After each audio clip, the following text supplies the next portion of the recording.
The great hall of the Arcanist Academy stood silent. Ice covered every stone. It climbed the pillars in slow curls, thick and blue and hard as old glass. Rows of students hung inside it like carved statues, mouths half open, hands frozen in the middle of a scream they never finished. A priest knelt near the altar, robes stiff, one arm raised as if he had been trying to shield himself from something the eye could not see. Above them all, a fading rainbow drifted through the cold air, breaking apart in slow flakes. At the center of the frost stood a boy. Black hair, black eyes, steam still rising off his shoulders. He looked no older than 16. His breathing was steady. His hands hung open at his sides, as if he had only now noticed what he had done. At the far end of the hall, an old professor lifted his palm. A ring of fire bloomed around them both, holding the cold in place, keeping the ice from crawling any further. The old man's face was calm. His eyes were not. There was something close to fear in them. Not fear of the boy, fear of what the boy might become. The last child with black hair and black eyes, who had stood in the middle of a frozen room, had left behind a story the Empire spent centuries trying to bury. Now rewind. Back to the morning this same boy walked up to the front gates with nothing but a small bag and the two people he loved most in the world. He was called Louis in this life. In another world, in another body, he had been someone else. A boy who could not walk. A boy whose lungs failed him in the cold. He had spent years locked inside his own room, watching other children play through the window. He had lived on notebooks and old martial arts manuals. He had studied science until the pages fell apart in his hands. And then, one quiet night, he had closed his eyes and never opened them again. He had woken up here, new body, new sky, new parents. A boy who could run and breathe and lift things. A boy with black hair that had to be dyed a soft brown before dawn every morning, because black was a cursed color in this empire, and the wrong pair of eyes catching it could get a whole family killed. He carried a memory no one else could touch, the math of thrown stones, the rhythm of a jab, the chemistry of steam under pressure, every bit of it locked away inside a mind that looked, from the outside, like the mind of any other village boy. His mother walked on his left, his father walked on his right. Between them, Louis carried a wooden case, plain and scratched, with the exam pass inside. The Arcanist Academy rose ahead of them, tall as a small mountain. Its towers caught the sunlight and threw it back in soft gold. Nobles in stitched robes moved through the gates as if they had been born to do only that. Their carriages had crests. Their servants had crests. Even their shoes looked polished by someone paid to polish shoes. Louis's parents wore the best clothes they owned. In this crowd, the best clothes they owned looked like rags. His mother did not seem to notice. She only kept her hand light on his shoulder and told him softly to stand tall. 3 boys stood by the gate arch, laughing at something one of them had said. Their hair was combed back, their coats were long. The tallest of them wore a silver pin shaped like a coiled serpent. He was called Sheath, though Louis did not know the name yet. He only knew the type. The kind of boy who had never once been told no. Sheath saw the family coming and stopped laughing. He stepped into their path. He looked Louis's father up and down as if inspecting a diseased animal at a market. Then his gaze slid over Louis's mother, and something ugly moved through his face. Some private game he wanted to play, he murmured to his friends, low and pleased with himself. His friends laughed on cue. Then he shoved. Not hard, hard enough. Louis's mother went down onto one knee, palm scraping the stone, the bag on her arm spilling a small wooden comb into the dust.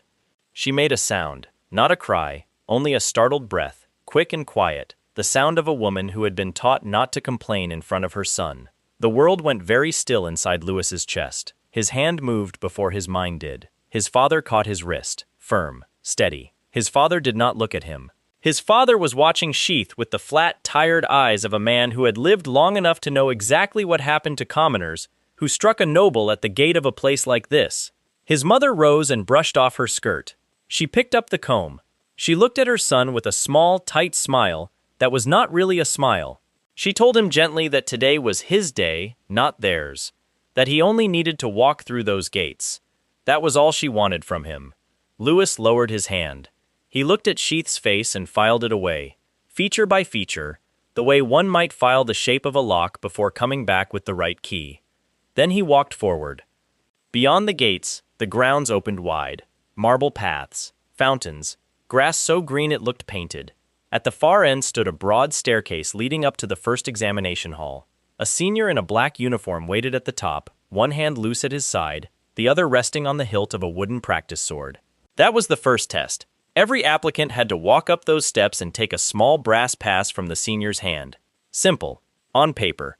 In practice, the senior was releasing killing intent so thick that half the boys at the base of the stairs were already sweating through their coats. One applicant had turned around and walked home before Lewis even reached the crowd. Another had gotten 5 steps up and dropped onto his knees, gasping like a man drowning in dry air. Killing intent in this world was more than a look. It was a pressure. A wave of pure hostile focus that pressed down on the mind of anyone weaker than the one releasing it. To an untrained village boy, standing under a senior arcanist's aura felt like standing chest-deep in a freezing sea, with something large moving beneath the surface. Most of the noble applicants were struggling. Their coats were stitched from silk, but their knees still wobbled. Lewis waited his turn. When his name was called, he stepped forward and began to climb. The pressure hit him at the 3rd step. His breath tightened. His legs felt heavier. Some old animal part of his brain told him to run. He ignored it. In his last life, he had lain awake through nights of pain that made a senior's glare feel like a warm breeze. He had faced his own body giving up on him 100 times. He had chosen to keep breathing when there was no reason to. This was only air. This was only a boy in a black coat trying to scare children. His steps stayed even. The senior's smile thinned as Lewis came up. On the 7th step, the pressure doubled. His coat rippled. His hair lifted in a wind no one had made. Still he did not stop. On the last step, the senior struck. His arm shot out fast, aimed to grab Lewis by the throat and throw him back down the stairs. Lewis's body moved on its own. His palm rose. His fingers closed around the senior's wrist. His weight dropped an inch to lock his stance. He twisted. The senior's arm bent the wrong way with a soft, awful click, and the small brass pass slid free of his hand into Lewis's open palm. The whole courtyard went quiet. The senior stood frozen at the top of his own staircase, one wrist held gently by a boy who looked like he could barely afford lunch. Sweat rolled down the senior's temple. His killing intent snapped off like a cut wire. Lewis let go, stepped past him, and walked on. A voice cut in before the senior could recover. A tall old man in a plain gray robe strolled out from under the archway above, hands folded behind his back. His hair was white and combed neatly. His eyes were small and dark and quick. This was Principal Smith, the head of the entire academy, though no first year would have guessed it from the way he dressed. He looked like a librarian who had wandered outside by mistake. He told the senior in a mild voice that killing intent testing was meant to weed out cowards, not to break the arms of qualified candidates. The senior lowered his head, red to the ears. Smith patted his shoulder, almost kindly, and sent him inside. Then he turned his attention to Lewis. He looked at Lewis a long moment. His gaze did not linger on the coat, or the scuffed shoes, or the wooden case. It rested on the hair, then the eyes. Something moved through his face that was not quite surprise. It was more like a man remembering a name he had promised himself he would never say again. He asked Lewis, quietly, to step aside for a private word before the next exam. Under a stone arch, out of the crowd's sight, he took a small glass vial from his sleeve and pressed it into Lewis's hand. He told Lewis, plainly, that the dye in his hair would not fool a serious examiner past the 3rd round. He told him the color of his eyes was already unusual enough to attract the wrong kind of attention. The vial, he said, would hold the color for a full month. It was safe. It was his own recipe. Then he asked, gently, whether Lewis knew the old stories about black hair and black eyes in the Empire. Lewis said he had heard rumors. Smith looked at him a moment longer. A small, tired smile crossed his face. He told Lewis that when the exams ended, he wanted to speak with him again, at length. Then he stepped back into the light and was gone. Lewis closed his fist around the vial. Somewhere at the back of the crowd, Sheath was watching him with the look of a snake that had just been embarrassed in front of its friends. Between the 1st and 2nd tests, the applicants were herded into a wide waiting hall lined with benches. Water was set out in clay jars. A few nobles stood in a tight knot near the windows, talking too loudly. Lewis found a bench by the wall, closed his eyes, and slowed his breathing. Sheath found him within the hour. He came flanked by 2 friends and half a smile. He stopped in front of Lewis and asked, in a voice pitched for the whole hall, whether the commoner needed help finding the door back to the pig farm. Lewis opened his eyes. He stood. Sheath, who had expected a flinch, took a small step back and covered it by laughing. His friends laughed harder to help him. Sheath asked if the boy wanted to settle it here. A friendly bout, hand to hand. Nothing serious. He said friendly bouts were a tradition for applicants. Lewis knew a trap being set. He also knew what happened to a commoner boy who refused a noble's public challenge inside these walls. He accepted. They stepped into a cleared circle of benches. Applicants pressed around them in a wide ring. The nobles were sure how this ended. So was Sheath. He led with a wide, showy swing meant to slap Lewis across the face. The kind of hit that told the whole hall who was master and who was mud. Lewis let it come. He turned his head an inch. Sheath's palm hissed past his cheek. Lewis's hand rose, 2 fingers straight, and touched Sheath on the shoulder, then on the ribs, then on the inside of the elbow. 3 light taps, almost polite. No crack, no thud, no flash of magic, just 3 soft touches. Sheath tried to swing again. His arm did not answer. He tried to step back. His leg gave under him, and he sat down hard on the stone floor, mouth open. His fingers twitched. He looked down at his own hand as if it belonged to a stranger. He tried to speak, and his voice came out thin and slow. Lewis had not shown magic. He had shown something worse. Back in his old life, he had studied the meridian maps of the ancient martial classics until the paper had softened under his fingers. 3 quick strikes on the right points would send a small, precise shock wave through the body's mana channels and lock them for a few minutes. Painless. Humiliating. Reversible. The nobles stopped laughing. A boy in a green coat stepped out of the crowd, a soft light of amusement in his eyes. This was Kane Aranka, though Lewis did not know that yet. Kane rested a hand on Sheath's shoulder and said, mildly, that perhaps the friendly bout had reached a friendly end. He helped Sheath up. Sheath did not thank him. He staggered back to his friends with his face burning. Kane turned to Lewis and offered his hand. Lewis took it. Something small and warm passed between them in that handshake. 2 boys from different worlds recognizing the same shape of spine. A horn sounded from the far end of the corridor. The second test was ready. The applicants were led out to a wide-open arena beneath the Academy's east tower. The ground was flat stone marked with a chalk grid. Above the arena, a hovering array of runes hung in the air like a second sky, humming softly. A woman in a professor's coat explained the rules in a bored voice. 2 things would happen at once. A gravity field would drop over the arena, pushing the weight of every body inside it to nearly double. Also, a swarm of elemental slimes would rise out of the floor and attack. Points would be given for kills and for surviving without stepping outside the grid. The applicants entered in groups of 10. Lewis went in with Kane, with Sheath's group at the far end, and with a small pale girl who kept her head down. Her name was Miliana Royce, though he did not know her yet either. The gravity dropped. Every applicant sagged. Sheath's knees bent under his coat. 2 noble boys near him almost went to the floor. Miliana bit her lip and stayed upright by sheer will. Kane adjusted his stance and grinned, as if he had been waiting for a good workout. Lewis felt the pressure like a heavy hand on his shoulders and did not move. The slimes came next. They rose out of the floor in a spray of colored jelly, red and blue and green, each about the size of a small dog. They shot forward in low arcs, launching themselves like thrown stones. Fire slimes trailed sparks. Water slimes left slick wet lines through the air. Their movement looked chaotic, but Lewis's mind had already done the math. Back in his old body, he had spent months throwing pebbles at a wall. He had trained a small trick with them. Watch the pebble, and let the mind run the numbers ahead of the eyes.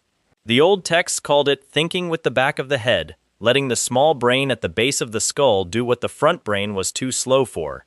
In this life, with a healthy body under him, the trick had grown teeth. He had a name for it now: void combat calculation.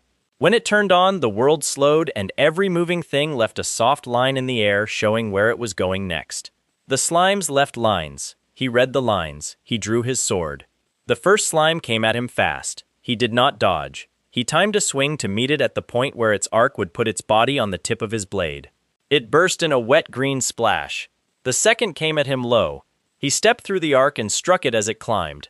The third, a fire slime, spat a small ball of flame ahead of itself. Lewis saw the flame's line before the flame chose. He moved his head an inch, and the fire passed him and struck a slime behind him instead. 2 kills, 1 motion. Around him, other applicants were being knocked down and pelted with jelly. Miliana had her hands up and was throwing weak walls of water. Kane was dancing between attacks, light on his feet, but his eyes kept flicking to Lewis in open wonder. Sheath's group had a different plan. 3 noble archers at the far end of the arena had drawn magic bows and were aiming, not at the slimes, but at Lewis. A magic arrow ripped free of the first bow. Lewis saw its line. He caught it out of the air with his bare hand. The hall went very quiet again. He held the arrow up between 2 fingers, looked down its shaft, and calmly turned to face the archers. They fired the other 2. One he caught. The other he let past him and slapped down mid-flight with the flat of his palm as it passed. 3 arrows. Not one had touched him. He set the arrows on the ground at his feet. Then he did something the arena had not been ready for. He turned to the next slime coming his way, planted his stance, and swung his sword like a bat. The slime took the flat of the blade and rocketed across the arena in a screaming arc of green jelly. It struck the first noble archer in the chest with a wet thunderclap and blew him clean off the platform. The second archer tried to run. Lewis caught another slime on the swing and hit that one too. It sailed across the grid, dragging a green tail through the air, and folded the second archer over the low stone wall at the arena's edge. The third archer dropped his bow and stepped off the platform on his own. Kane, who had been calmly cutting his own slimes down, laughed once, sharp and delighted. He shouted across the grid, asking whether Lewis had played some kind of ball game as a child, because that swing had form. Lewis did not answer. He was already turning to guard Kane's blind side as 3 more slimes came in fast. The rest of the exam did not last long. When the runes above them went dark and the gravity lifted, the field was clear. Green and blue and red streaks marked the stones. Half the applicants were on the floor. A number of noble students had bruises they would not be able to explain to their parents. Lewis stood in the middle of the grid with his sword resting on his shoulder, breathing evenly. Only a light sheen at his temples. Kane came up beside him. Miliana, from a few paces away, watched him with the wide, quiet look of a person trying to understand what she had just seen. Scores were read out in the corridor an hour later. Neil Gunn, a wild-eyed commoner boy with a hammer nearly his own size, had placed first, by charging every slime and half his fellow applicants at once. Lewis had placed second. Faye Durahan, a tall girl in a red sash he had not yet spoken to, was third. Kane was fourth. Miliana was fifth. The nobles at the back of the corridor stared at the list as if it were a personal insult. 3 of their group had been disqualified for firing on another applicant. 2 more had been carried out by academy healers. Sheath was not in the corridor. Word had spread that his family had already pulled him from the exam and would be discussing his behavior at home. Lewis stood quietly and looked at his name in second place on the paper. Kane leaned over his shoulder and whispered that the survival exam started at dawn. That was the real one. That was where nobles paid off examiners and where commoners went missing in the woods. Lewis nodded once. He would sleep well tonight anyway. The morning could bring its own problems. Outside the academy walls, in a small carriage house across the road, 3 men in dark coats were being paid in gold coins to make sure the commoner in second place did not survive the walk home that evening. The gold changed hands quietly. Their leader was a thin man with gray stubble and a scar that ran from his eye to his jaw. He counted the coins twice, tucked them into a leather pouch, and asked his employer only one question. Which road would the boy take home? The employer, a family retainer of a certain noble house, unrolled a small map on the table and pointed to a lane that ran through empty fields between the academy and the outer district. Quiet at night, no lamps, no witnesses. The lane's low stone wall was old and easy to hide behind. The retainer said the boy usually walked that route alone. The lead assassin smiled a small, professional smile. He said it would be done before the moon rose. Back at the academy, Lewis was gathering his things from the applicants' waiting room. His father had been called to the outer courtyard to bring their donkey and cart back around. His mother stood by the door with the wooden case, watching Lewis with a small, proud light in her eyes that she was doing her best not to show too openly. Lewis packed his sword. He tucked the little vial from Principal Smith deep into an inner pocket. He touched the pin in his hair once to make sure the dye had not slipped in the day's sweat. He glanced through the window at the fading light in the sky. Kane caught up with him at the door. Kane asked, in a light voice that was not quite as light as it wanted to be, whether Lewis was walking home alone tonight. Lewis said he would be with his parents. Kane nodded once, slow, and said in that case, tomorrow at dawn for the survival exam. Lewis smiled and said he would be there. Kane watched him go and stood in the doorway a long time. Somewhere on the road ahead, in the shadow of a low stone wall, 3 men were sharpening their blades. The road out of the Academy district wound past a row of tall willows and then dropped into open country. Lewis walked between his parents. His father held the reins of the old donkey. The cart behind them creaked softly on its worn wheels. His mother had taken his hand at some point on the way out of the city and had not yet let it go. She did not talk much. She only kept looking at his face as if trying to memorize this day before some other day tried to take it from her. The sky bruised over slowly, purple at the edges, orange low down. A single crow drifted across it in no hurry at all. They passed the old millstone at the fork. His father guided the donkey onto the quieter lane. It ran between 2 long fields of harvested wheat. The stubble was pale in the failing light. A low stone wall ran along the left side of the road, half broken, patched with brambles in the gaps. Frogs called from somewhere in the dry ditch. The air smelled faintly of chaff and cold earth. Lewis's parents were tired. They were happy. His father was already talking, quietly, about how they would celebrate at home. His mother was already worrying, quietly, about how they would afford the celebration. Lewis heard something else, a boot scuff. Too soft to be a farmer. A held breath, somewhere behind the wall. A second breath answered from a copse of thin trees on the right side of the road. He counted. 3, he thought. Maybe 4.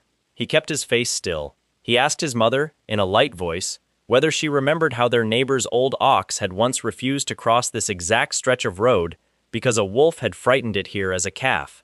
She looked at him, faintly puzzled, because there had been no such story. His father caught the look on his son's face a moment later and stopped talking mid-sentence. Lewis leaned over and whispered against his father's ear. 2 words. Take mother. His father's grip on the reins tightened once. He gave the smallest nod. In the next breath he clicked his tongue and the donkey lurched forward faster. His mother tried to ask what was wrong. His father told her, quietly, that a bad cramp had come up in Lewis's leg and that the boy wanted a moment to walk it off, and that they should go on to the next bend so as not to fuss over him. She looked at Lewis.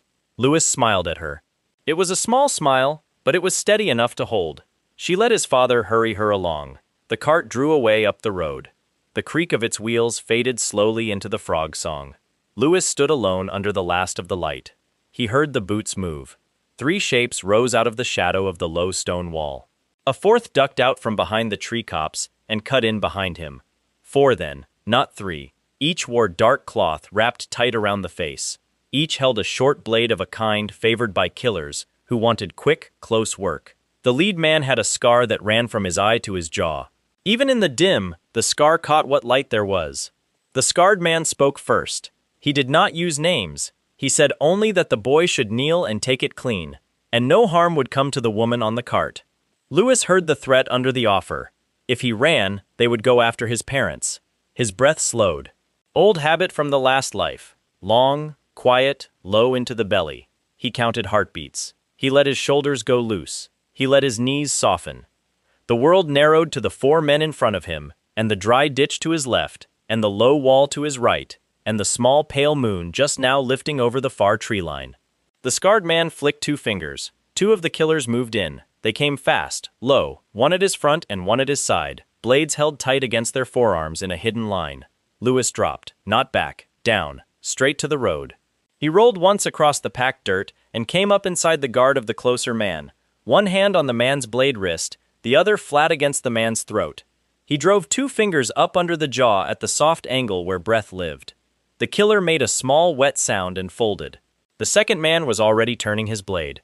Lewis stepped inside that turn, hooked the man's ankle, and slammed his elbow into the killer's temple as the killer went down. The blade skittered into the ditch. The scarred man swore. Quiet.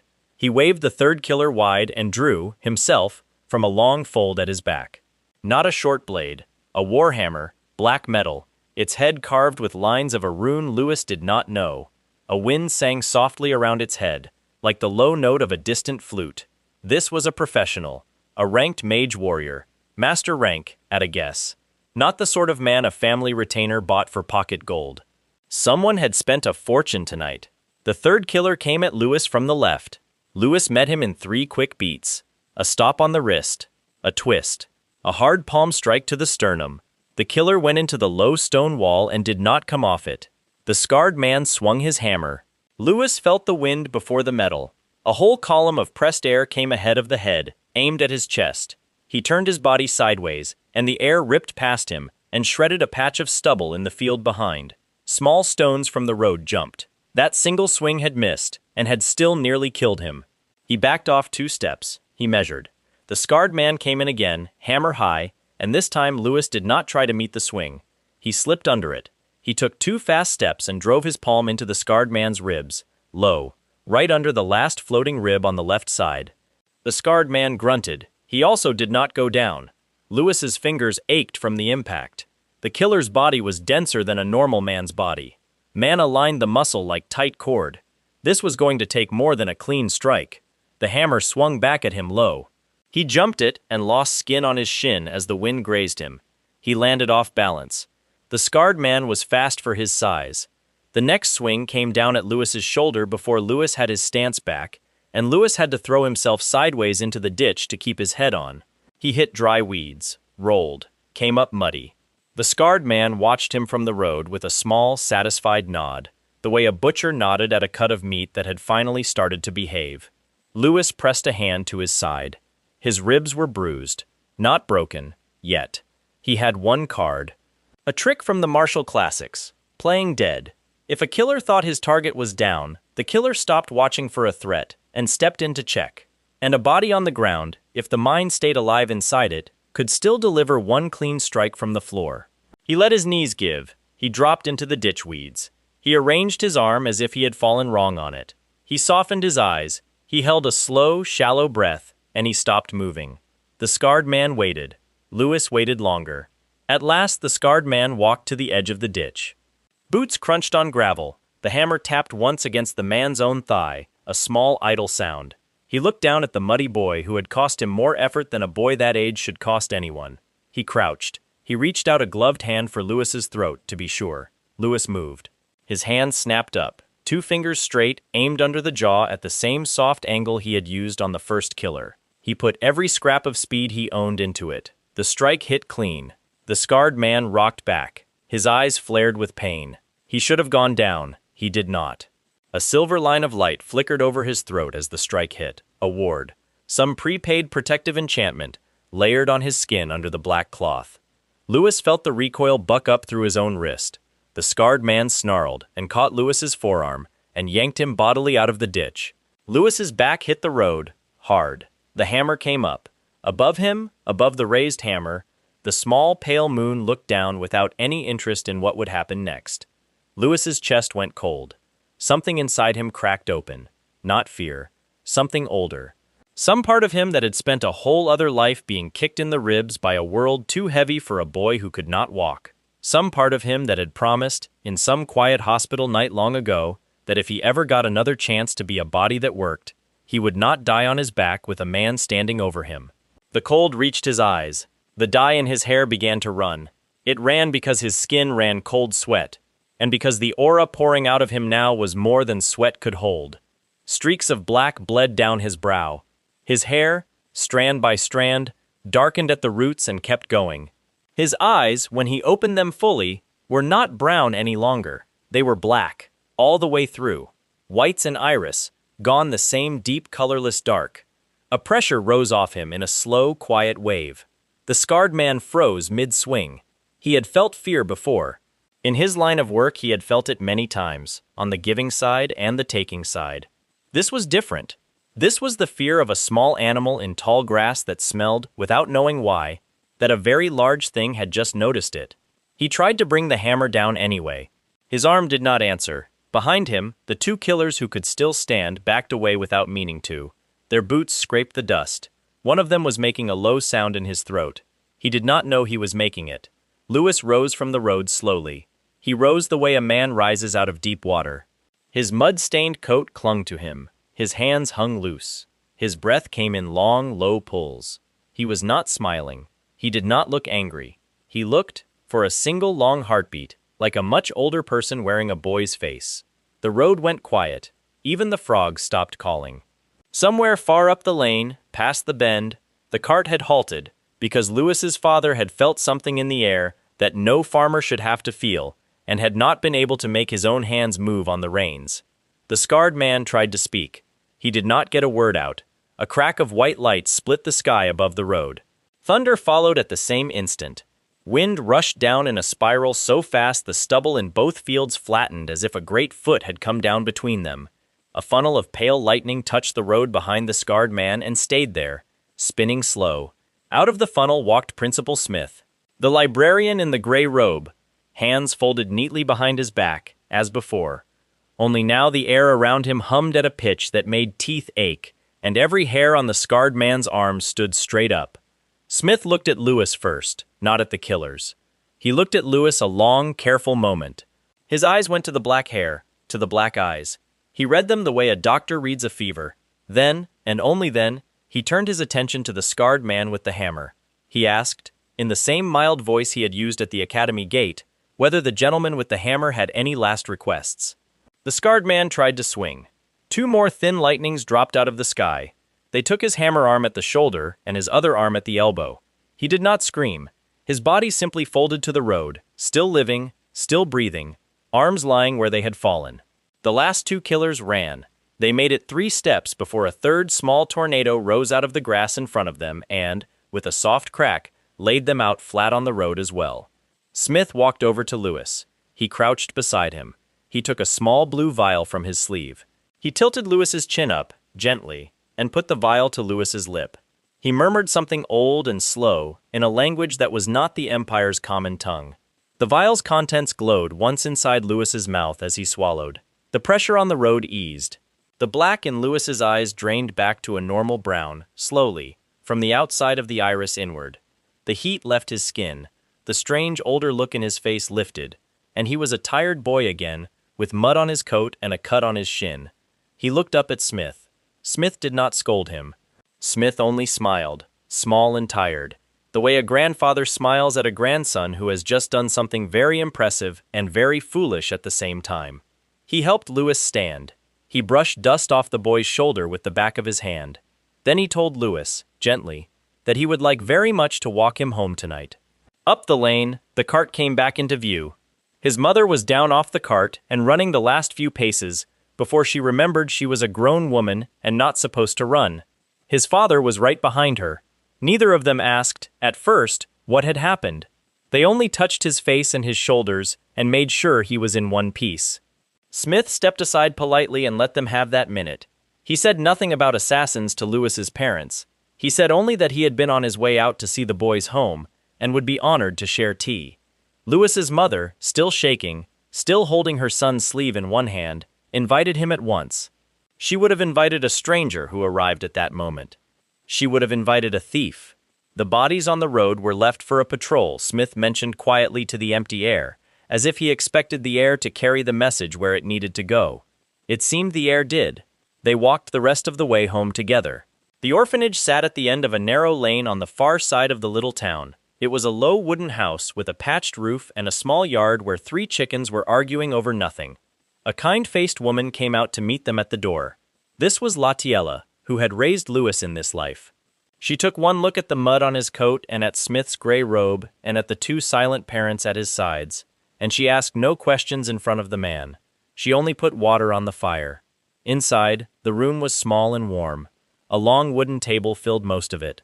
Children's drawings were pinned to one wall. A cracked cup sat on a shelf that held nothing else. Latiella sat Lewis down and pressed a cloth to the cut on his shin, and Smith accepted a cup of thin tea as if it were the finest wine in the empire. He waited until Lewis's parents had settled, and until Latiella had brought the last of the little ones through, and put them to bed in the back room. Then he set his cup down. He told them, quietly, about the first hero. He told them there had been, once, a boy with black hair and black eyes, long ago, before this empire had a name. In that time monsters had swarmed out of a tear in the sky, and the human kingdoms had almost fallen. The boy had risen out of a farm village. He had learned to fight in a way no one had ever fought. He had led the last of the human armies into the tier, and had closed it. He had saved every kingdom that later grew into every kingdom on the map now. Smith paused. He said the story did not end there. He said the boy had come back from the tier changed. He said the light in his eyes had never quite come back the way it had gone in. Over years and then decades, the boy had grown into a man, and the man had grown into something else, something the histories now called only the ruin. Whole cities had burned in a single night. Old friends of his had ridden out to speak to him and had not returned. In the end, another circle of heroes had to come together and put him down. After that, Smith said, the kings of the young empire had done what kings do. They had scraped his name out of the records. They had burned the histories. They had made a law that any child born with hair and eyes as dark as his was to be reported at once. Reported, at best. Killed, more often. A superstition wrapped around a memory. Latiella's hand had gone tight around her cloth. Smith looked at her, then at Lewis's mother, then at Lewis's father. He said, without heat, that in his long life he had studied the record of the ruin more carefully than any living man, and that he had come to believe the ruin had not been born of hair or eyes or blood. He believed it had been born of grief. He believed the first hero had been a boy asked to carry more than any boy should be asked to carry, and that no one had ever helped him set it down, and that in the end, the weight had broken him. He turned to Lewis. He said that tonight, on the road, Lewis had faced men who had come to kill him, and had not answered them with the ruin. He said Lewis had held. He said that told him what he needed to know about the boy. He offered, quietly, to become his teacher. Not a professor, a teacher, in private, outside of what the academy's other staff would see. He would train Lewis in the arts of will and rest and grief, alongside magic, so that when the weight came, Lewis would have a way to set it down. The room was very quiet. Lewis's mother reached across the table and put her hand on Smith's hand for a long moment. She could not speak. She only nodded once. Lewis looked at Smith. He said he accepted. Smith drank the rest of his tea. Before he left, he told them a smaller thing, almost as an afterthought. Word would spread now, in certain circles, that a black-eyed child existed within the walls of the Arcanist Academy. He would do what he could to steer that word wrong. But a boy who intended to survive the coming years should not walk any lane alone at dusk without knowing who might be under the walls. He gave Lewis a small folded paper with the address of a shop in the city. He said if trouble came, the shopkeeper there was one of his. Then he tipped his head to Latiella, thanked her for the tea, and walked out into the night. Lewis stood at the door and watched him go until the small gray shape had turned the corner and vanished. Behind him, at the table, his mother was crying without sound. His father sat with a hand over hers. Latiella was staring at the fire, thinking. Lewis closed the door. He went and sat down between his parents, and he told them, quietly, that everything was going to be fine. He did not know yet whether that was true. He was going to make it true. 3 days later, Cain Aranka came to fetch him for a visit to the Aranka estate. Cain came in a small carriage lacquered so black it caught the sky. 2 footmen rode with him. He climbed down at the end of the orphanage lane in his green coat, straightened the collar with a small awkward tug, and came up to the door on foot, because he had decided, without telling anyone, that arriving in a carriage right up to a friend's front step would look like showing off. Latiella opened the door and blinked at him. Cain bowed to her, deeply, the way a young man bows to a great lady. He asked, in his clearest court voice, whether Lewis might be permitted to spend the day at his family home. He would return him before dark. He would be personally responsible. Latiella, biting the inside of her cheek not to laugh at the bow, said Lewis would be down in a moment. The ride out to the Aranka estate took an hour. Lewis had never sat inside a carriage that did not creak. This one did not creak. The wheels ran on some soft padded axle. The seats were cushioned in a red cloth that felt like a warm hand. Cain, across from him, kept trying to make small talk and kept giving it up and looking out the window instead. Lewis let him be. The estate rose out of a valley of neat orchards, white stone, long straight avenues of pale trees, a high wall with iron gates. Behind the gates, gardens laid out in shapes Lewis recognized from an old geometry book. Above it all, at the far end of a straight drive, stood a manor house 4 stories high, with narrow windows all along the front. Servants met them at the door and did not look at Lewis when they took his cloak. A woman met them in the front hall. She was tall. Her hair was piled up in a lacquered coil. Her dress was the color of iron. Her mouth was a small, tight line. This was Cain's mother, though she did not introduce herself. She did not offer a hand. She looked at Lewis the way one might look at a spot of mud on an otherwise clean rug. She asked Cain, without looking at Lewis, whether the young gentleman needed to freshen up before lunch. She said the young gentleman as if it were a joke she was making with herself.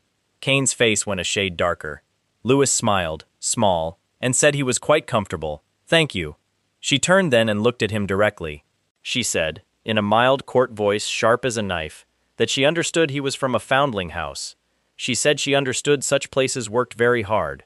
She said she would be happy to make a donation, tonight, to the foundling house in question, in exchange for a small courtesy from him. He was not to see her son again after today. He was not to write to her son. If he needed money, she would give him a sum that would set him up as a small tradesman in a city of his choosing. She named a number. The number was more coin than the orphanage saw in 3 years. Kane went white. Louis considered her for a long moment. He kept the smile. He thanked her, softly, for her offer. He said he had heard, in the market, that a lady's grace was measured not by the size of the coin she was willing to spend on a problem, but by whether she needed to spend it. He said he found her offer instructive. He said that if she was willing to pay such a sum to keep her son from a foundling boy at a school of her son's own choosing, then he could only conclude her son's own choice frightened her. And he asked, still softly, what a mother must think of her own child, to fear his taste in friends more than she trusted his judgment. The court smile on her face slid off in one clean piece. Behind her, unseen until now, a man had come to stand in the arch of the inner door. He was tall, broad in the shoulders, iron hair cut short. His coat was plain, but the belt at his waist held a sword whose scabbard had been used more often than it had been polished.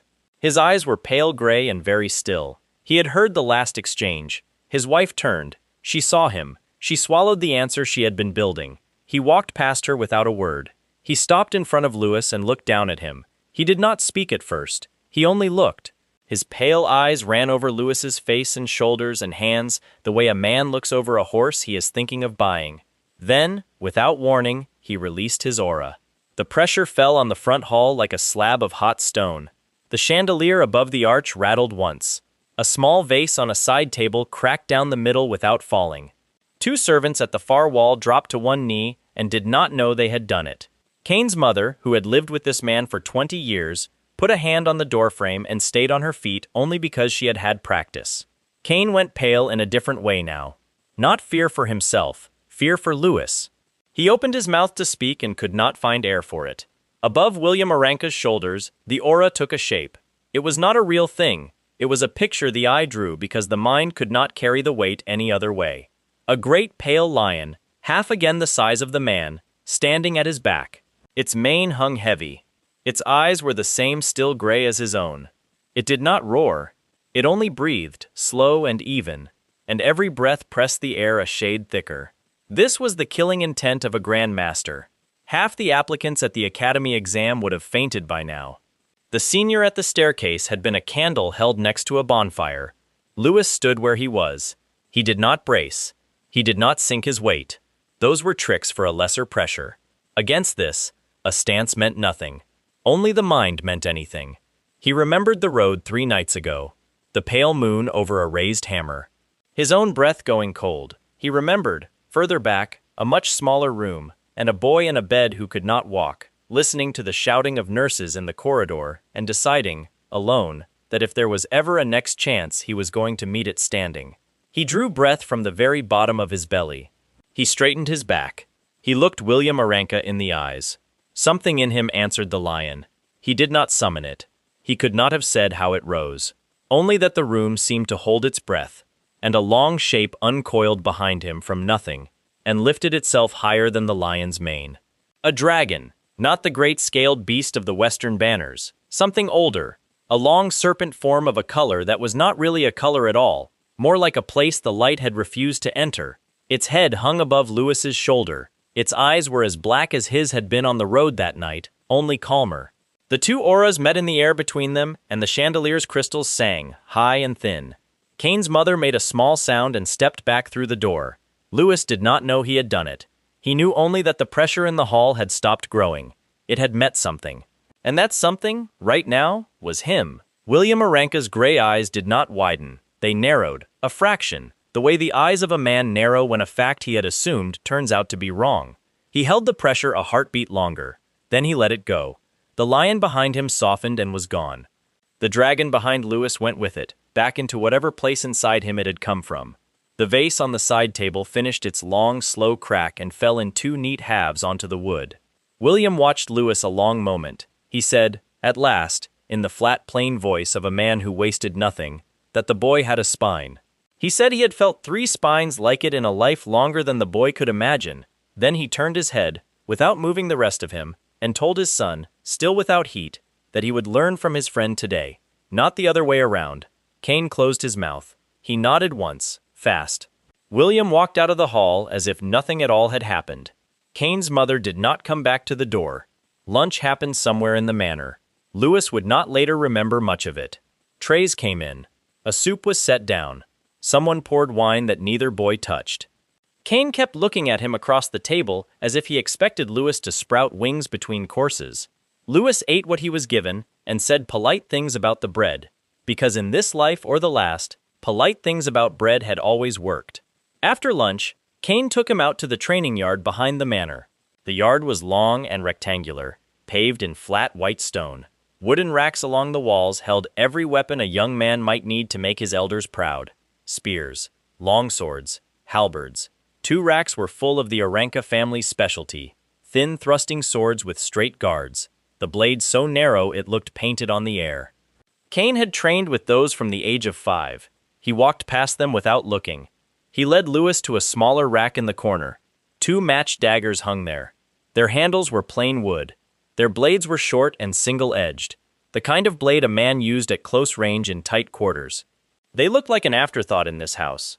Cain took them down. He said quietly that his father had given him the family style as a gift. That was how his father put it. A gift. A rigid thrusting form built for the reach of a longer body and the shoulder of a bigger man. Cain had learned it. He could perform every movement correctly. He had never once, in his own body, felt right doing it.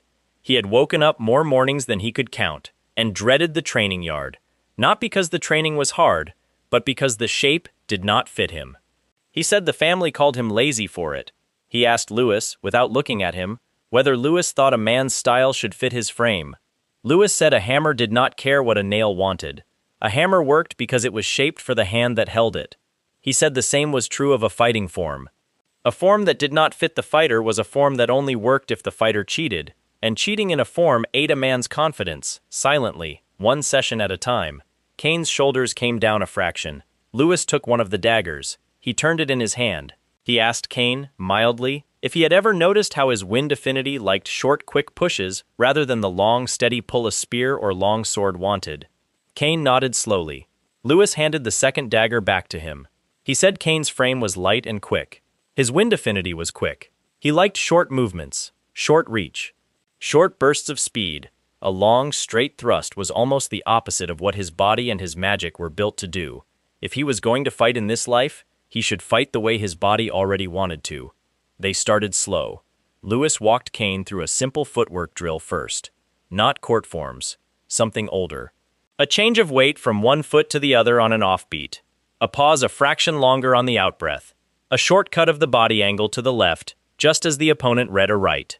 Lewis called it a change-up, because in his last life he had watched pitchers use the same trick, and the name had stayed with him. He set Cain against a wooden post, first, and had him practice the timing. Cain missed the beat twice. On the 3rd try, his front foot slid in the right instant. The dagger in his offhand cut a soft arc through the air, and the post took a shallow gouge that neither boy had planned. Cain looked at the gouge as if a stranger had made it. They moved to a live drill. Lewis picked up a padded staff, longer than either dagger, and stood in for a spear opponent. He fed Cain straight thrusts on a slow count. Cain, coached in whispers, stopped trying to meet the thrusts in their own line.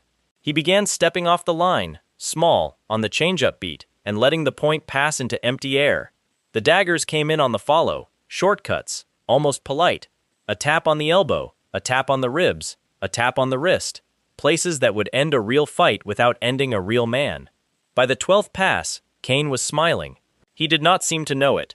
By the 20th, William Aranka had come out onto the veranda above the yard and was watching them with his arms folded.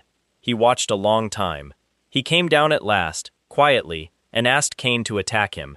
He did not draw a weapon. He held only an empty scabbard in one hand. He said Kane should use the two daggers as Lewis had shown him.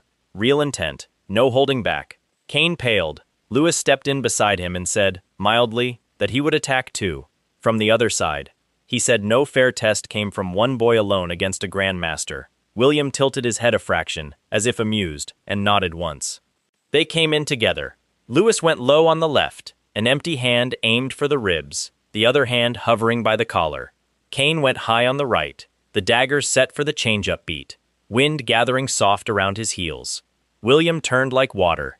The scabbard tipped, lazily, and caught Lewis's low hand and rolled it aside. His empty palm caught the flat of Kane's lead dagger and pressed it away. The two boys were carried around him like leaves around a stone. Neither had touched him. They tried again, and again. On the fifth pass, William's scabbard was a hair slower on Lewis's low hand than it had been before. It corrected. It still caught the strike. But Kane, on the offbeat, on a step so small Lewis almost missed it, slipped past the pressed-away palm, and the tip of his offhand dagger touched, softly, the fabric of William's coat. Not skin, cloth, a place under the ribs. The whole yard held its breath. William looked down at the small crease in his own coat. He smiled.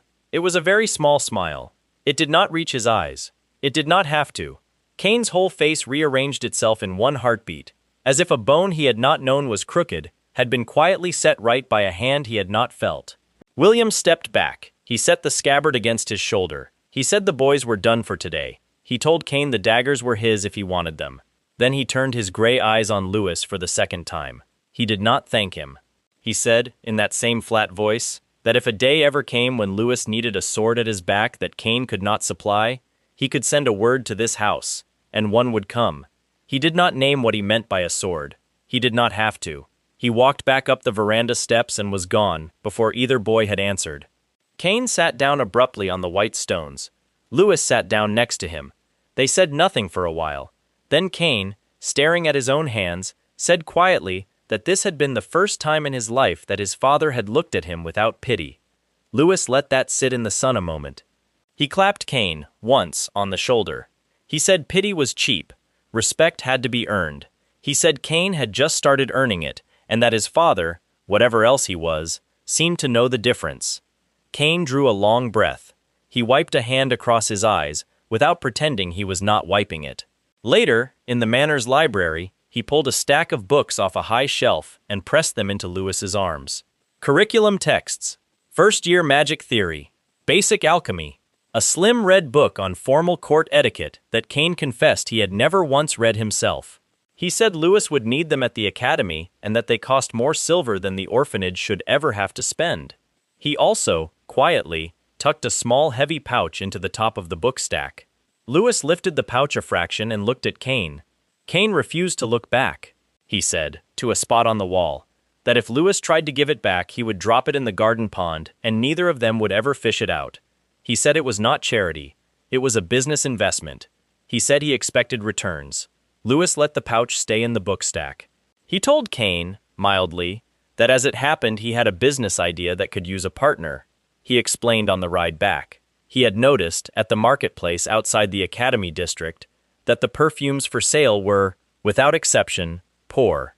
They were cloudy. They separated in the bottle. They smelled sharp for an hour and then went sour on the skin. The distillers made them the way distillers had made them for 2 centuries. The scent oils were extracted in one pass, mixed in warm base alcohol, and sold. No one had thought to work the process backward from what the nose actually wanted. In his last life, Lewis had read a small stack of chemistry texts on fractional distillation. He had never made a perfume, but he had read enough to know how to layer scent. Top notes, the sharp light molecules that hit the nose first. Middle notes, the round ones that gave a scent its body. Base notes, the heavy slow ones that lingered on skin for hours.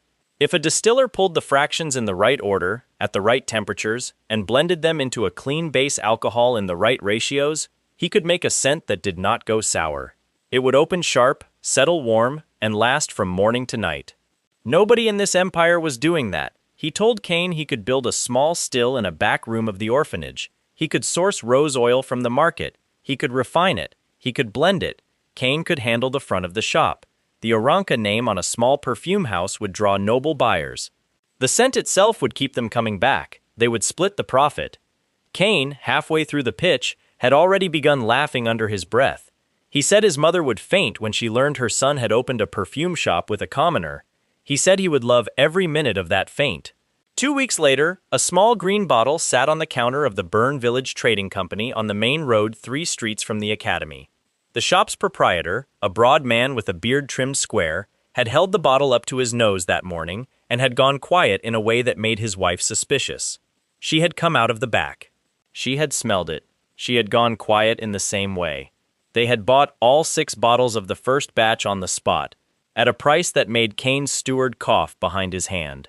By the end of the 2nd week, 3 noble ladies from separate houses had ordered the perfume by messenger without ever coming into the shop.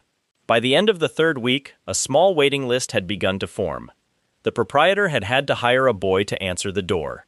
The pouch Kane had once slipped into a book had multiplied several times over, and half of it was in a locked box under Louis's bed at the orphanage. Latiella had, at first, refused to touch the money.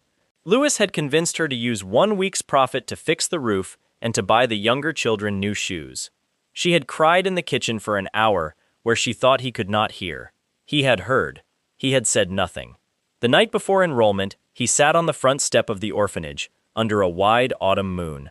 His mother came out and sat beside him. She did not ask if he was afraid. She only put her arm around his shoulders and looked at the moon with him. After a long while she said, quietly, that when he was small he had once told her that if he could not walk, he would still find a way to climb.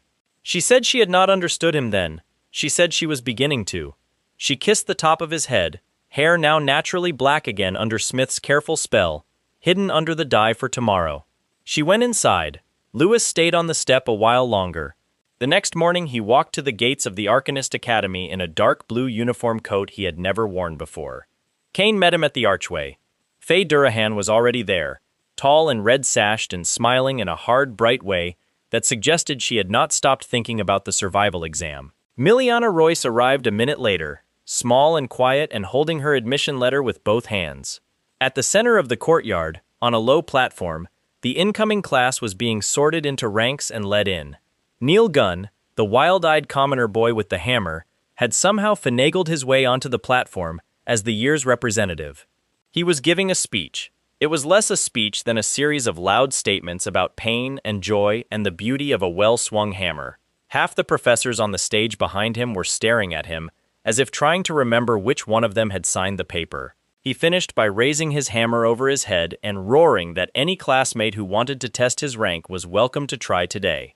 Then, without warning, he threw the hammer. He threw it out across the courtyard. He threw it directly at Louis. The crowd around Louis dropped. Faye's spear cleared its wrappings on reflex. Kane's daggers were half drawn before he knew he had reached for them. Miliana had a small shield of water forming in front of her chest. Louis did not move his feet. He raised one hand. The hammer, spinning, met his open palm halfway through its last rotation. His fingers closed on the shaft an inch under the head. The impact drove his arm back 6 inches at the elbow, then locked, then held. Dust rolled out from around his boots in a soft ring. He turned the hammer, once, in his hand, feeling its weight. He tossed it back. He threw it underhand, gently, in an easy arc across the courtyard, so that it fell into Neil's waiting palms without so much as a thump. Neil caught it with a bright, hungry grin, as if a very expensive present had just been dropped in his lap.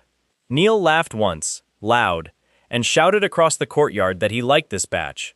The professors on the stage did not laugh. One of them, at the back, was making a note in a small book. Principal Smith, seated at the center of the row in his gray robe, had not moved. Only his eyes had moved, from Neil to Louis and back. He looked, for a heartbeat, very tired and very pleased at the same time. Enrollment moved on. The freshmen were split into dorms by attribute and by class rank. Louis and Kara Candace were placed together in a small 2-bed room in the freshman block. Kara was already there when Louis arrived. She was a slight boy of about his height, or so she seemed then, with a cap pulled low over her ears and a soft, mumbling voice. She had unpacked her things onto her bed neatly and was staring at the wall. 3 second-year boys came into the doorway 2 minutes later and asked, with wide, friendly smiles, whether the new little one had a coin to spare for tradition's sake. Kara went smaller. Louis set his own bag down and turned around. He asked the three seniors, in a mild voice, whether tradition included the loss of both front teeth. He said he had heard the tradition had gone that way in some dormitories. He said he would be happy to help refresh their memory of it if they liked. The three seniors looked him over. One of them had been in the arena on exam day. He remembered the slime. They laughed thinly and said they had only been joking. They left in a hurry. Kara looked at Lewis from under her cap for a long moment. She said, in that soft voice, "Thank you." Lewis said the thanks was not necessary and asked her which side of the room she preferred. She said either. He took the side by the window and let her keep the corner she had already made her nest in. She seemed easier for it. Later that afternoon, the freshmen were led out to the awakening hall. The hall was the largest domed room Lewis had seen in this life. Its ceiling was painted in old fading colors, with the four base attributes drawn as four beasts around a central figure. The central figure was a woman with her arms spread wide, holding out four small flames, one for each attribute. This was the Gaia statue below the ceiling, a life-sized carving in pale stone at the center of the hall. First years came here to have their attribute measured before they were assigned to their magic classes. A priest in white robes stood by the statue. He was tall, he was thin. His face was smooth in the way old actors' faces were smooth. He smiled at the students as they filed in. His smile did not reach his eyes. Kara, beside Lewis, went very still as they entered. She murmured to him softly that the priest had brought something with him that should not be here. Lewis looked at her. He looked at the floor of the hall. At first he saw nothing. Then he let his focus soften, the way he had once softened his focus in his old life to read a hidden picture inside a printed pattern. Small lines showed themselves, very thin, chalk fine, a ring around the raised stone dais where each student would be tested, another around the statue itself. Runes tucked between them, so small a passing glance would take them for cracks. In one corner of the outer ring, near the priest's foot, a small dull stone sat under the hem of his robe. The stone was black and heavy and looked wrong. Lewis had read about such stones in one of Kane's books on the ride home. They were called silence ore. They dampened a mage's connection to the elemental field. A student standing on that ring while that stone was hidden nearby would show no reading at all. To an examiner, that student would look like a null, a failure. A first year with no measurable attribute was expelled the same afternoon. Lewis's throat went dry. He glanced at the priest. The priest was watching him. The priest's smile did not change, but his eyes went, for a fraction of a heartbeat, to the dye at Lewis's hairline, and to the color of his eyes, and then back to his own hands, folded neatly at his belt. A senior priest called the first name off the list. The freshman stepped up. Nothing happened to him. He stood on the dais. He touched the statue's hand. A soft blue glow rose around his fingers. Water. He was moved to a group at the left of the hall. The next name, Wind. A soft green glow. He joined a group at the right. The line moved. Kane went up. Wind again. Bright, steady. He winked at Lewis on the way to his group. Faye went up. Fire. A soft red halo that flickered around her spear before she caught it and smiled. Miliana went up. Water. Faint. Barely there. A snicker rose in the back of the hall from a small cluster of noble boys. The senior priest at the statue told her, in a bored voice, that she had shown enough to pass, and directed her to the water group. Her shoulders were tight as she walked over. Neil Gunn went up. He put both hands on the statue and shouted. A red glow and a brown glow rose together, twined around his arms. Dual attribute, fire and earth. The examiners exchanged glances. The bored voice sharpened. Neil was directed to a special group along the back wall. He looked delighted. Then Lewis's name was called. He walked forward. The priest at the ring smiled, wider, in welcome. Kara, behind him, took one step forward without meaning to. Lewis stepped up onto the dais. The silence ore under the priest's hem hummed, low, and the world around Lewis went muffled. He could still see. He could still hear.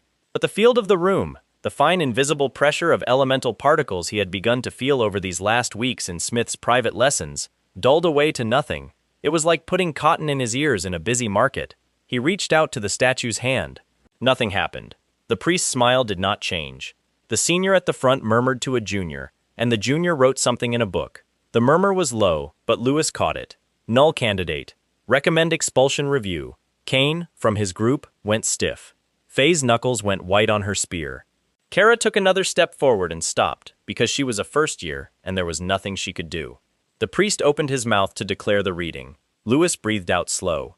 He was not going to be expelled today because a priest had hidden a stone under a robe. He did not move his feet. He did not shout. He simply reached, in his mind, for the small, dark point of pressure he could feel under the priest's hem, the way a swimmer reaches for a pebble on a river bottom without opening his mouth. He closed his hand.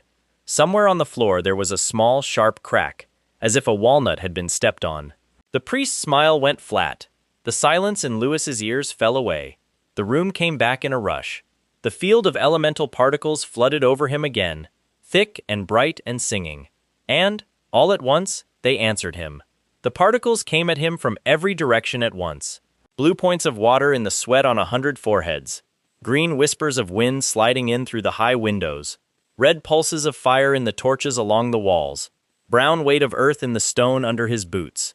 He had never felt them all together like this. In Smith's private lessons he had felt one thread at a time, gently, the way a student touches a tuning fork to learn its note.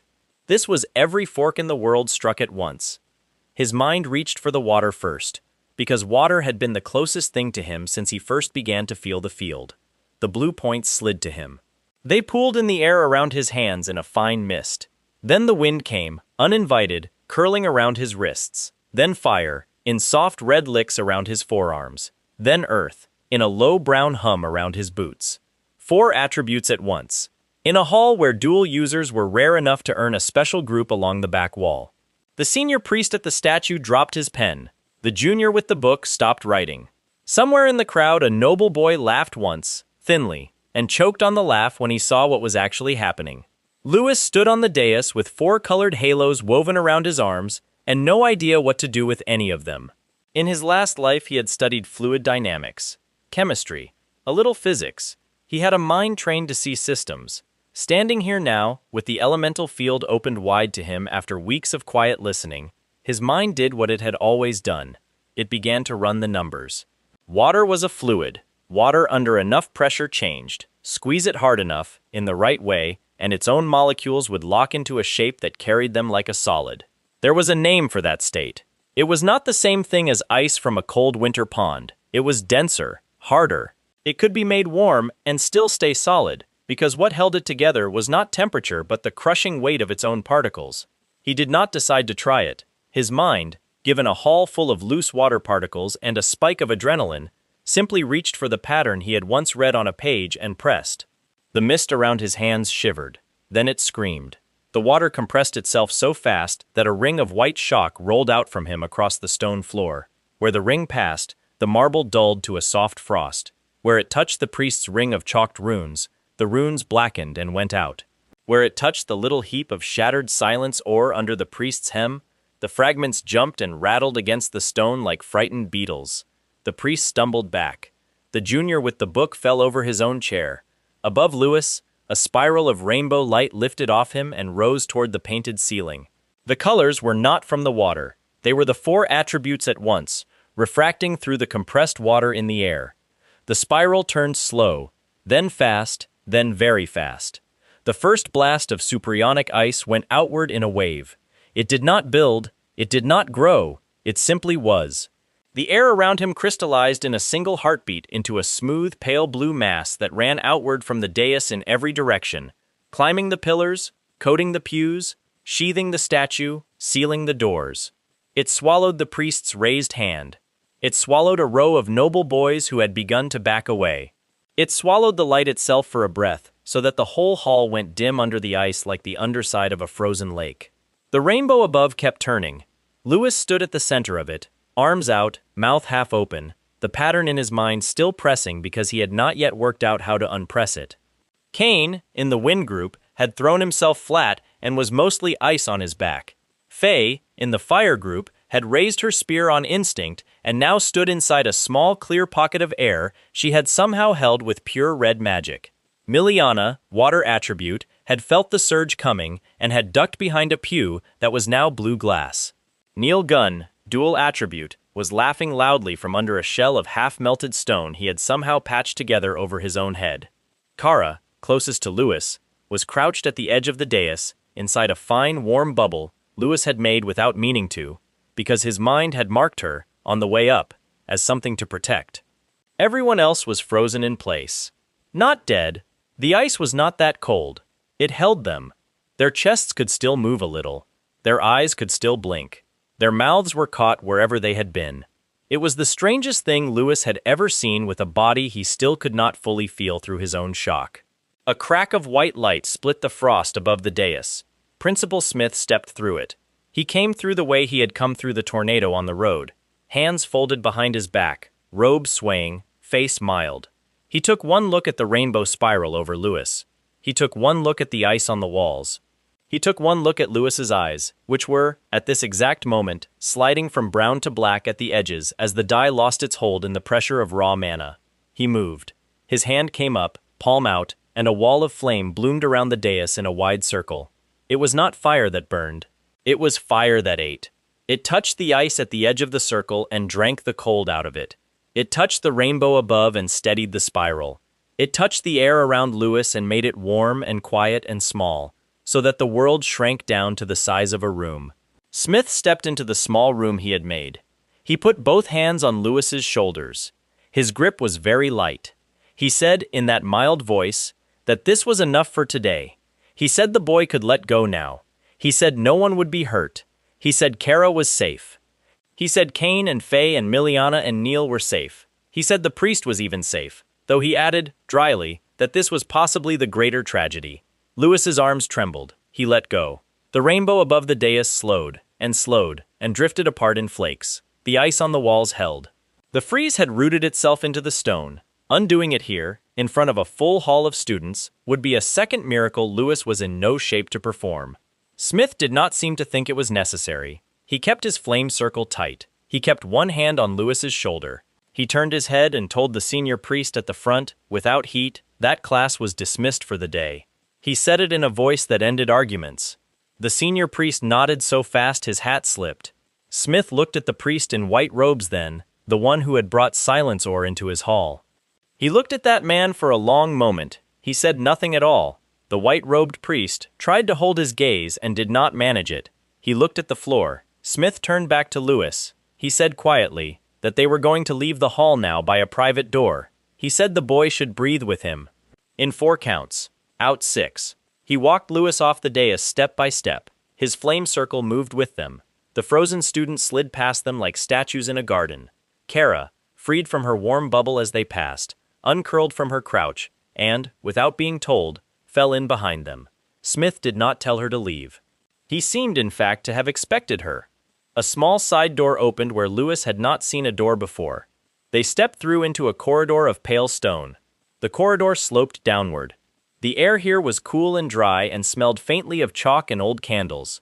They walked a long time. Smith did not speak. Lewis did not speak. Kara, behind them, did not speak. His hand shook a little as it hung at his side. He did not look at it. At the end of the corridor, a wider door opened onto a round chamber lit by 3 floating lamps. The chamber was underground. The ceiling arched high above them in fitted stone. The walls held bookshelves and racks and a long, low table set with instruments Lewis half recognized from his last life and half did not know at all. A young woman in a plain gray coat rose from a chair by the far wall as they came in. She had a short sword at her hip. Her hair was cropped close.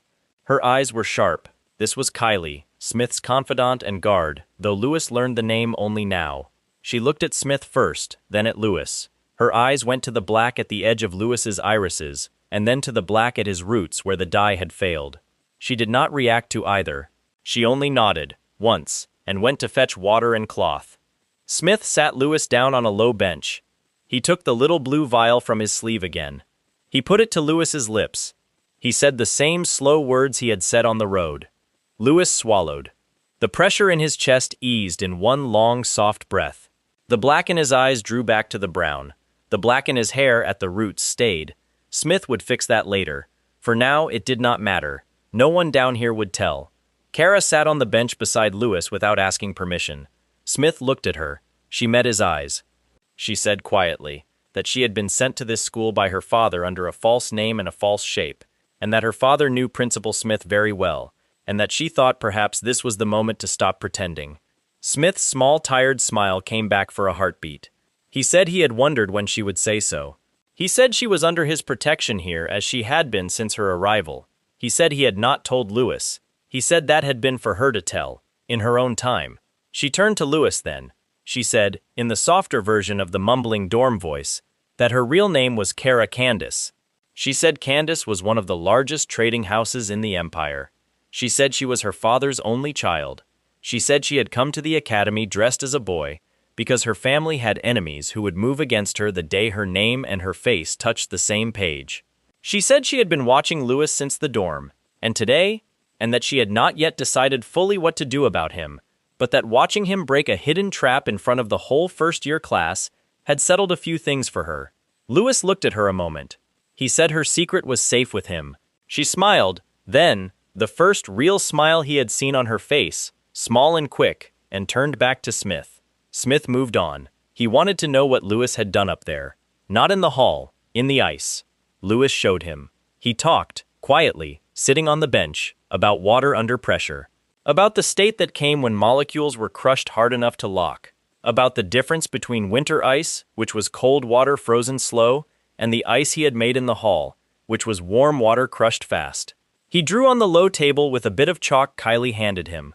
He drew molecules, he drew pressure lines, he drew the field of mana as a set of soft arrows all pointing inward on the water at his hands.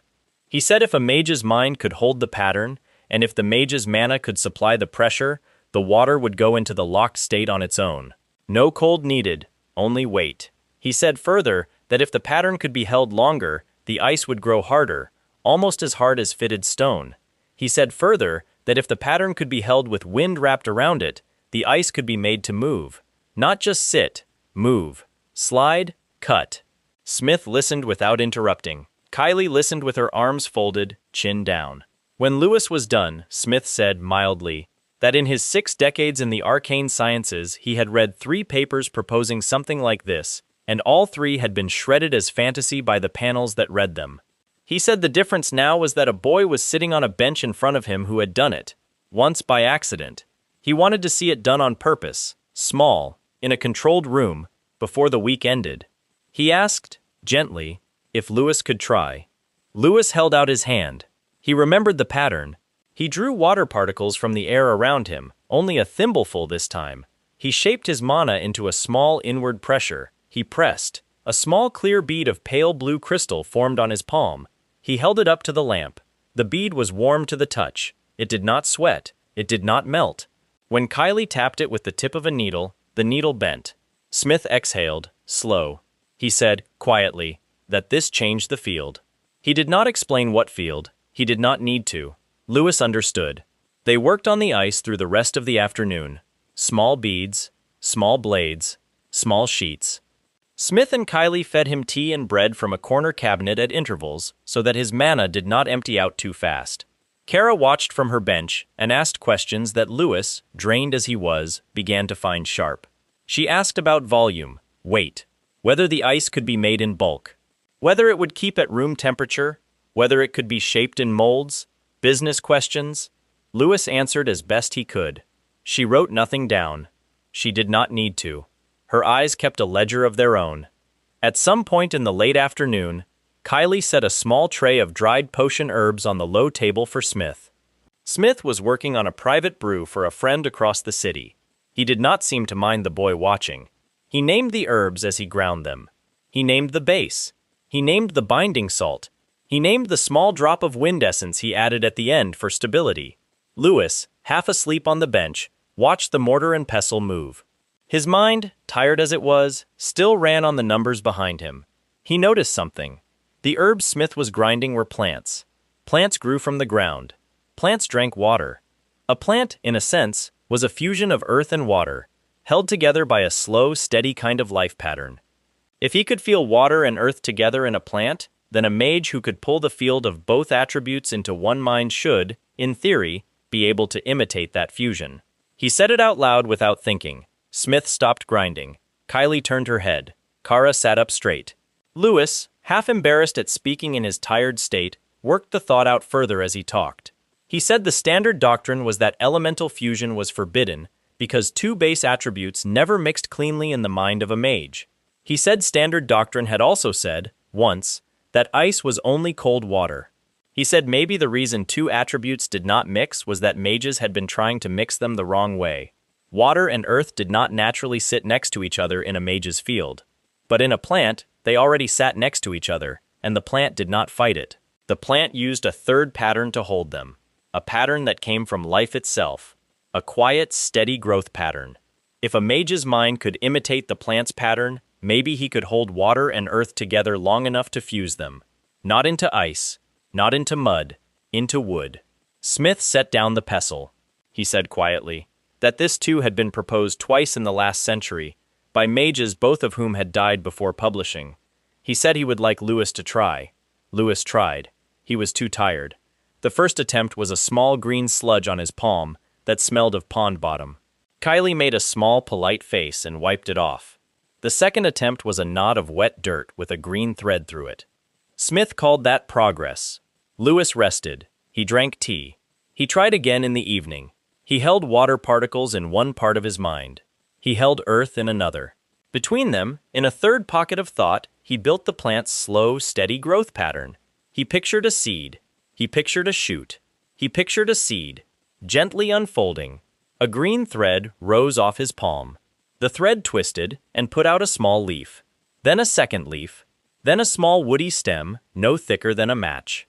It grew, in one long, slow breath, into a tiny living twig on his palm. Kara made a small, quiet sound. Kylie stared. Smith closed his eyes for a moment and did not open them at once. Lewis, exhausted, laughed once. He did not know why. He willed the twig, gently, to grow into a bigger shape. It obeyed.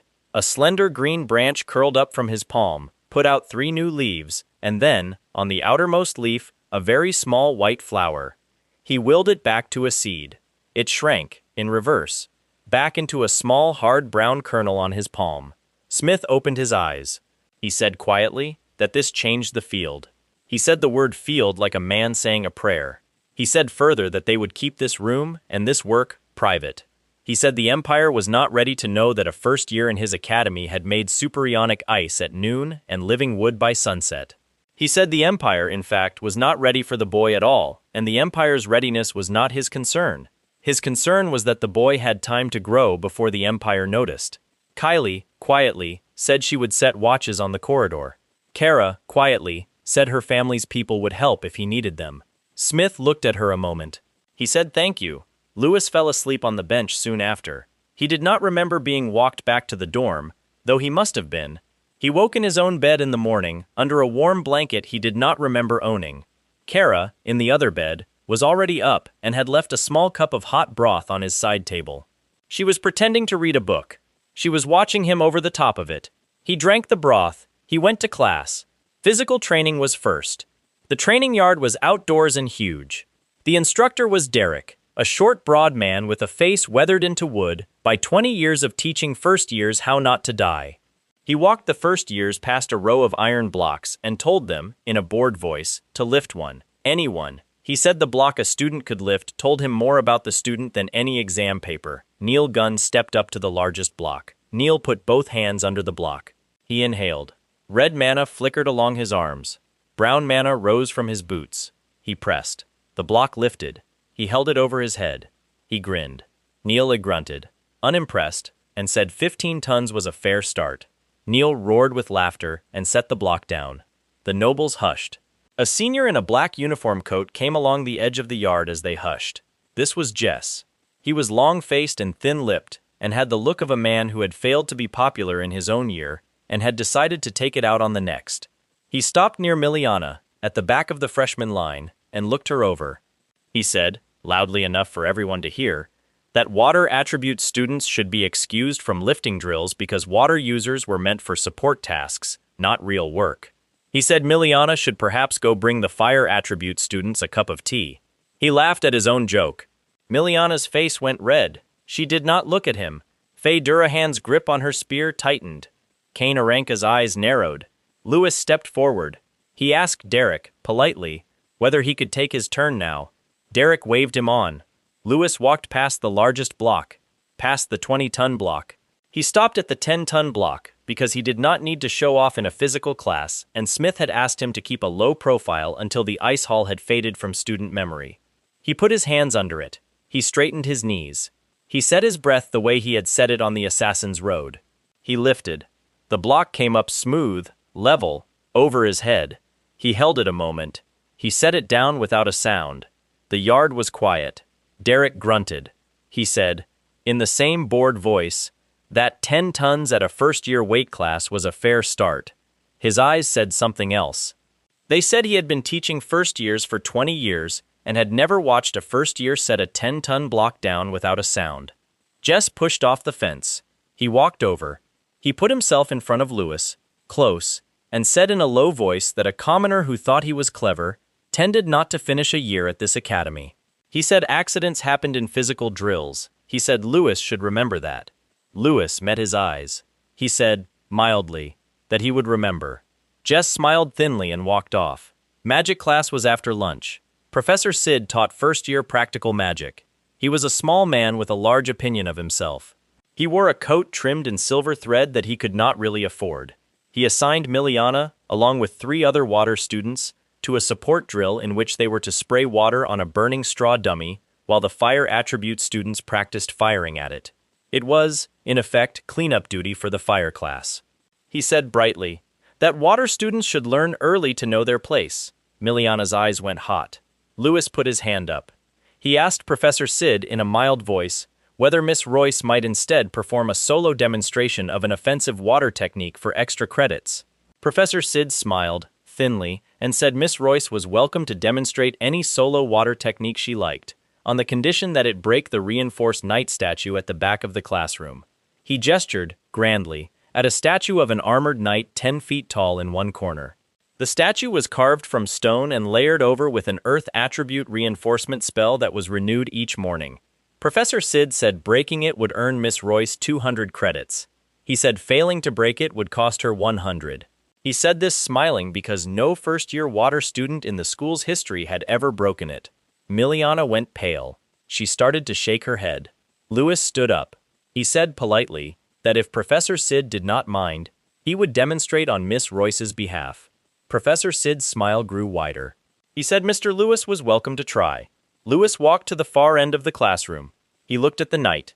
He turned to Miliana. He asked her, in a low voice, if she trusted him. She nodded once. He asked her to gather every fine grain of sand along the bottom edge of the wall behind the statue with a soft water pull. Only sand, only the finest, just gather it, into a small heap, at the foot of the statue. She stared at him. She did it. A thin, careful stream of water lifted from a nearby jug at her hand and slid along the wall base, picking up dust and fine grit as it went. It deposited a small dark pile at the knight's feet.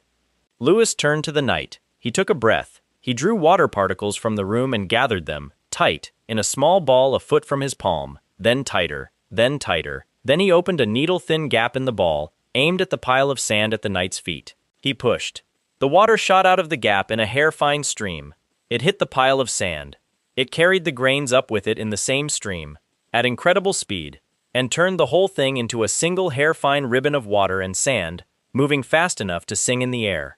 The ribbon touched the base of the knight. It went through the earth reinforcement spell. It went through the stone. It rose, cutting, up the length of the statue with a soft, high whine. In 3 seconds it had cut the knight from ankle to helm. In the 4th second, the 2 halves of the statue fell away from each other with a slow, heavy grace and landed on the classroom floor in 2 flat thumps. The whine stopped. The classroom was quiet. Professor Sid's mouth was open. Lewis turned to Miliana. He said, in a mild voice, that the credit was hers. Miss Royce had gathered the sand. He had only shaped the water. Miliana looked at him, then at the ruined statue, then at Professor Sid, then at Lewis again, and her eyes were bright. Professor Sid signed the credit slip with a hand that shook. 2 weeks later, the first years were loaded onto carriages and taken out to the edge of the Mondo Great Forest for a supervised monster extermination. Jess, the tall, thin senior, rode with them. He was smiling. He was smiling at Lewis. Beside him, in a second carriage, a small dark bird with a message tag on its leg fluttered nervously against its cage bars. The tag bore the seal of a prince.